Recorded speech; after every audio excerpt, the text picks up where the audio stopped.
নমস্কার। আজকে আবার একটি নতুন কবিতা আপনাদের সবাইকে আবৃত্তি করে শোনাবো বলে চলে এসেছি। আজকে যে কবিতাটি আমি আবৃত্তি করব সেটি আমার খুব প্রিয় কবিতাগুলোর মধ্যে একটা। 2016 সালে একটি বাংলা মুভি রিলিজ করেছিল। সিনেমাটার নাম ছিল প্রাক্তন। সেই সিনেমাতে স্বর্গীয় শ্রী সৌমিত্র চট্টোপাধ্যায়ের গলায় আমরা এই কবিতাটি শুনেছিলাম। তো আশা করি আপনারা সকলেই এখন বুঝতে পেরে গেছেন কোন কবিতার কথা বলছি। কবিতাটির নাম হঠাৎ দেখা, কবিগুরু রবীন্দ্রনাথ ঠাকুর। রেলগাড়ির কামরায় হঠাৎ দেখা, ভাবিনি সম্ভব হবে কোনোদিন। আগে ওকে বারবার দেখেছি লাল রঙের শাড়িতে, ডালিম ফুলের মতো রাঙা। আজ পড়েছে কালো রেশমের কাপড়, আঁচল তুলেছে মাথায়, দোলন চাপার মতো চিকন গৌর মুখখানি ঘিরে। মনে হলো কালো রঙে একটা গভীর দূরত্ব ঘনিয়ে নিয়েছে নিজের চারদিকে, যে দূরত্ব সর্ষে ক্ষেতের শেষ সীমানায় শাল বনের নীলাঞ্জনে। থমকে গেল আমার সমস্ত মনটা। চেনা লোককে দেখলেম অচেনার গাম্ভীর্যে।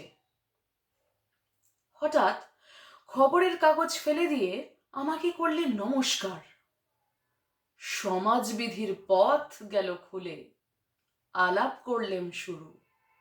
কেমন আছো, কেমন চলছে সংসার, ইত্যাদি। সে রইল জানলার বাইরের দিকে চেয়ে, যেন কাছের দিনের ছোঁয়াচ পার হওয়া চাহনিতে। দিলে অত্যন্ত ছোট দুটো একটা জবাব, কোনোটা বা দিলেই না, বুঝিয়ে দিলে হাতের অস্থিরতায়। কেন এসব কথা? এর চেয়ে অনেক ভালো চুপ করে থাকা। আমি ছিলাম অন্য বেঞ্চিতে ওর সাথীদের সঙ্গে। একসময় আঙুল নেড়ে জানালে কাছে আসতে, মনে হলো কম সাহস নয়। বসলুম ওর এক বেঞ্চিতে। গাড়ির আওয়াজের আড়ালে বললে মৃদু স্বরে, কিছু মনে করো না, সময় কোথা সময় নষ্ট করবার। আমাকে নামতে হবে পরের স্টেশনেই, দূরে যাবে তুমি, দেখা হবে না আর কোনো দিনই।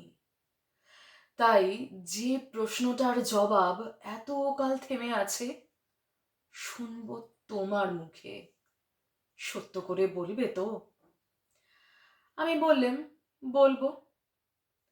বাইরের আকাশের দিকে তাকিয়েই শুধলো, আমাদের গেছে যে দিন, একেবারেই কি গেছে? কিছুই কি নেই বাকি? একটুকু রইলেম চুপ করে। তারপর বললেন, রাতের সব তারাই আছে দিনের আলোর গভীরে। খটকা লাগলো, কি জানি বানিয়ে বললেন নাকি। ও বললে, থাক, এখন যাও ওদিকে।